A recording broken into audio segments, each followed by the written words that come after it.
Aromie here. Welcome back to our life. Baxter DLC. We're here discussing more Baxter's point of view, you know? You recall the night before the wedding when Baxter admitted he dyed his hair. The problem on this night was very much the same thing. Baxter couldn't see his own value, and he had always feared others wouldn't either. For the first time since he began spilling out his heart, Baxter paused. He considered the way he wanted to put his words, and then continued. Back then, during my tourist phase, we took that brief trip to the mountains. On a hike, we passed a tree that had fallen across a stream. If you can picture that, it was as if we were on the opposite sides, and I couldn't take the path to you because it looked risky. Oh.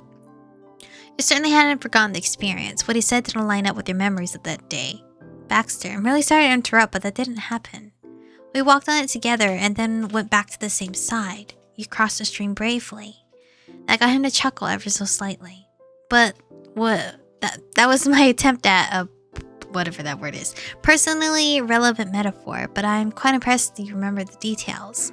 He shook his head amusedly, eyes closed, and tossed both his hands up. I suppose that is the true story of my life, me not understanding a thing and getting it all wrong at every turn. Then Baxter set his attention on you completely. He wasn't playing around anymore. But rather than dancing around this, I'll say it directly. Now trying to stay in touch with you, something I've regretted for a long time. As you should. But you had by all means, my contact. I will always regret the days I lost, even now that we've reconnected. I'm sorry. Many times it'd be impossible to count how many you'd imagine a moment like this. Baxter Ward standing or sitting in front of you, sharing with you his real feelings. You never thought it would happen. That dream was only a dream, and yet it was happening. You understood what he was thinking, what drove him away, why Baxter was so Baxter. Clarity you'd painfully wished had come at last. Whatever.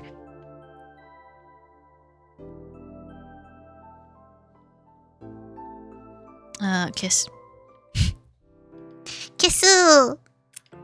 Baxter was initially confused by your sudden approach and then flat out stunned when you held his face in your hands and pressed your lips against his. You desperately attempted to convey how strongly you felt. When you parted, Baxter patted your back gently, unsure if you were sad or hurt or what. Of course, he wouldn't think your woos were for his sake. He was a silly gentleman. But it was wonderful indulging in his warmth, and even better knowing you wouldn't have to let go again, not for real. Not for real. You know, we haven't said I love you yet. I love you. Thank you for listening to your rambling partner for this long. I love you, Michiko. Baxter smiled and truly moved. What was lost, what could never be, had been there all along if he just reached for it. And he accepted your words without buts, exceptions, or waving it off. You treasured him, and he could believe that he was starting to accept that. You couldn't have been happier. When Baxter's piece said and done, you both returned to your shared home. After an exceedingly long day, you went right to sleep. The next morning, you ambled out of your room into the hall. It was so early you were bleary-eyed. You let yourself sleep in and were still tired. You slept in a lot. It was nice and early, you're feeling good. You slept in a bit and were energized by it. See, I told myself I would sleep in today, but I got up at 5 a.m. anyway. It was nice and early and feeling good. Checking the apartment, you found the living room was empty and so was the kitchen. Baxter hadn't come out of his room. You heard no signs of stirring either, so he probably wasn't awake. Yep, it would have been plain wrong if he'd gotten up before you. Excuse me. After freshening up in the bathroom, you still had the place to yourself, but there were things you could do. Packing. The trip was almost over after all. You dropped your suitcase on the bed and started to lazily fill it with bits and bobs. For all good intentions, your head wasn't in it. Alone with your thoughts, you sink into reflecting on what happened before and imagining what could happen next, until the sound of a door snapped you out of it. How long had it been? You had no idea, but you were sure that Baxter was up. Slow footsteps approached nearer and nearer, and then there was a knock. Come in. Carefully, Baxter let himself in. He peeked through an only half-open door. Hey. Good morning, Chico. Morning. I can leave you be if you're in the middle of something. It's okay, I can take a break. You dropped a shirt you'd been haphazardly folding and joined him by the door, pushing it all the way Excellent. open. He just stood with a light wave, then clad again in a fuzzy zebra-printed slippers. Baxter shuffled to the community space of the apartment. You followed along. He dropped like a sack of monochrome potatoes into one of the chairs. Baxter had no reason to rush that morning, so he could be as complacent as he wanted, which was very much.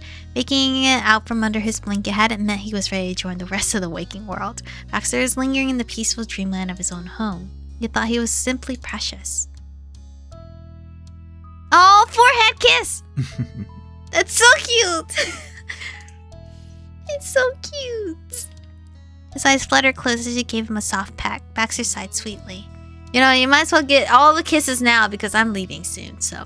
Baxter then curled his legs onto the cushion while stretching his arms out towards the ceiling. It feels as if the wedding was a lifetime ago, not yesterday. I can't believe all this happened in less than a week. It was yesterday. Wow, you're right, it's pretty incredible. I can't believe all this happened in less than a week.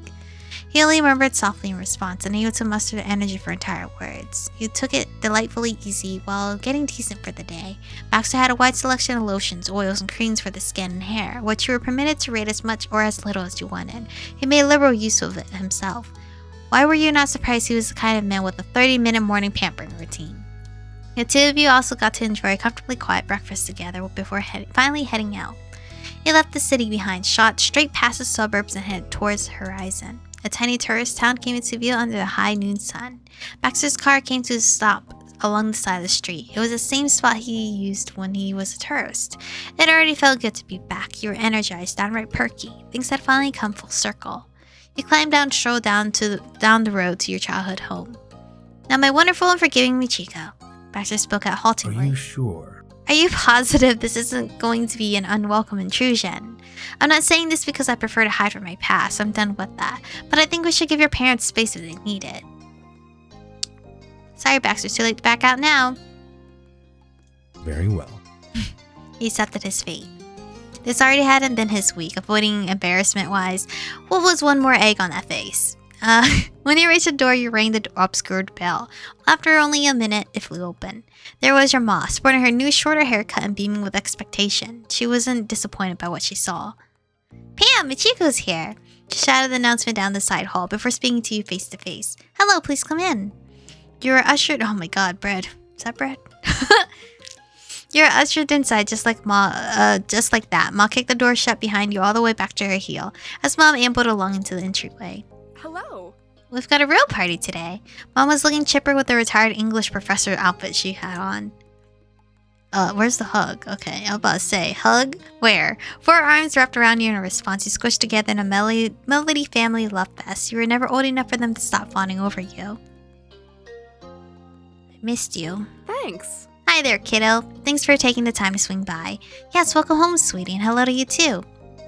Oh, Baxter. Dexter. Who's Dexter? Dexter's Laboratory? Have you guys watched that actually? I don't think I've watched it all the way through as a kid. I should probably do that. Because I'm bored. Mom pointed her face directly towards Baxter. He got the full force of her cheer. It's a surprise Michiko found someone she wanted to bring home. I imagine she'd spend the time with the usual faces. It's such a short trip. That's fantastic. But it's not a bad thing. It's lovely she's meeting new friends. They don't know it's... Okay, they don't know. Let's play along. My name is Nolani. And I'm Pamela. Nice to meet you. An awkward chuckle came from Baxter. They didn't recognize him. Sure, he'd lost his iconic sense of style, but there were plenty of recognizable Baxterism left. We have in fact met before, Michiko and I, as well as myself and both of you. My name is Baxter Ward. I visited Sunset Bird 5 years ago as a tourist. I stayed in a rental on this very street. They're both squinting their eyes.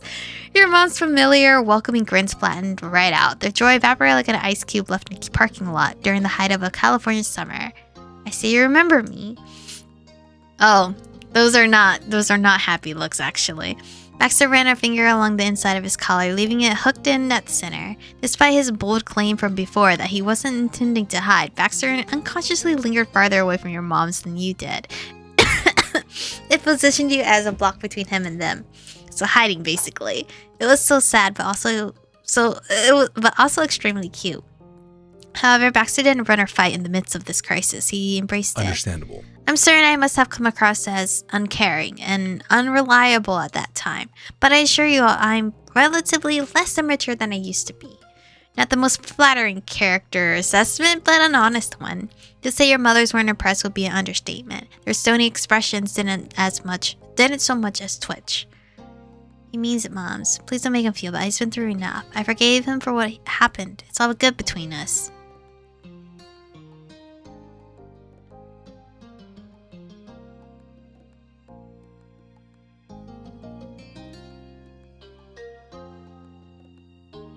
I feel like I shouldn't say anything. This is his point to prove to my moms that he's good. I'll give his arm a supportive pat. Thank you, Michiko. You have every right to be wary of me being here with your daughter again, and you can take it as long as you need to come to terms with it. It sure was difficult to remain mad at someone so earnest. You couldn't manage it. Slowly, life returned to the two that had been erected in front of you. Well? Your gracious Ma elected to change the subject there. How about we catch up? We missed quite a lot. For both of you. You looked to Baxter, encouraging him to accept the invitation. Your moms knew a lot more about you than him. Certainly. To start, I'll say that I work as a wedding planner mainly. I also plan events for certain non-profit organizations when I can. Though that's such a low rate, it's nearly pro bono. Nothing I could make a living out of. That was news to all of you. He'd never mentioned anything outside of weddings. Baxter crossed his arms protectively and pointedly looked away from you. This was one matter even he was shy about. If it wasn't an actual part of his career, it was volunteer work. Perhaps he didn't like to brag. That's nice. Your meddlesome parents homed in on Baxter like mother hens introduced to a brand new chick. Interesting. I wouldn't have pegged you as a love guru. Oh, I'm not. Even so, wedding planning is such a lovely career. How did that happen? It suited me in many ways. Truthfully, it was planning a wedding that caused Michiko and I to meet again. I shot a finger towards Baxter and gasped. Fun. You were working on June and Scott's wedding. That's correct. It was the gig of a lifetime. Oh, darn it. I just realized if he does other things of events, he could have planned a whole party for our wedding anniversary a few weeks ago. Mama and Ma we're having bustlings of fun by then. Baxter playfully batted their jokes and teases. That's wonderful. Happy belated anniversary. And there's always next year. After all, I'm going to be around. At that moment, he glanced at you. Seriousness replaced his casual smile. There are no deadlines anymore. Oh my god. It was that look. The way he was when he saw you. That really sold Baxter to your moms. Yeah, I mean,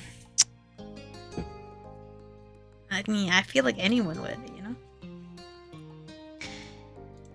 You held that stare long enough for the pause in conversation to be felt. You realized what was happening. Baxter was hesitating on mentioning exactly how much he was going to be around. Your parents had no clue you brought your boyfriend home to meet them.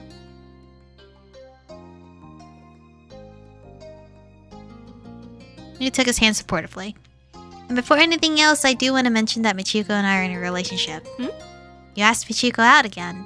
No, I kind of asked him. Asked him out after the wedding. You need to understand. I wish to be with her as well, of course. I don't intend to waste a chance. The revelation had your parents newly dazed. Just when they'd relaxed, the Baxter word factor managed to knock them off the balance again. Goodness. Talk about a dark horse. The pair of wives focused on each other, doing their mom thing where they came to a decision without having to talk about it out loud. It hit you that you were able to do that yourself with Baxter a minute ago. Wow. Ultimately, they smiled gently over the both of you. That made you smile too. You never doubted that your parents could find it in their hearts to accept how Mr. Ward unexpectedly waltzed into your life once more. They trusted your judgment. Plus, from their real grown-up perspective, Baxter was practically still a baby back when his solution to problems was avoiding them. They didn't have reservations on getting to know him again now, and you got right to that. Both you and Baxter worked together to recount your wedding planning adventures. Going over the entire story nicely illustrated the absolute week you had, and it wasn't even 7 days. Mom and Ma went on an emotional roller coaster, visibly distraught when you described how cold Baxter was originally and cheering when he explained the moment you officially reconnected, as if they hadn't already known how it ended. You got to hear what they've been up to lately as well. It was same old for them, which was exactly how they liked it. But as it got later in the day, you ran out of time. There was another meetup still to have. Your mom simply appreciated that you stopped by at all and wished you well seeing your new friend. They promised to tell Mr. Holden you said hi when he got back from work. Baxter and you said goodbye, then headed off to the bar. Alright. just like memory lane. Baxter brought the car to a stop in a parking lot wedged between skyscrapers. He'd arrive at the theatrical I couldn't fucking read bar he attended years ago. Inside, you were ushered through the lobby into the main room by an usher. The sight of it was dazzling as your starry-eyed recollection. Smooth jazz backed the scene, played by a live band. Some members looked as if they might be the same from before. The bartender was definitely someone new. Alright, I mean a 5-year work job. It's pretty long. That's a cap for me. I think my longest was 5 years, and I almost reached 5 years again. If I stayed with my last job, but I didn't. I said peace out, motherfuckers. I said goodbye. Anyway, this is we're gonna end today's episode off. Thank you guys for watching. Stay beautiful, and I'll see you guys in the next one.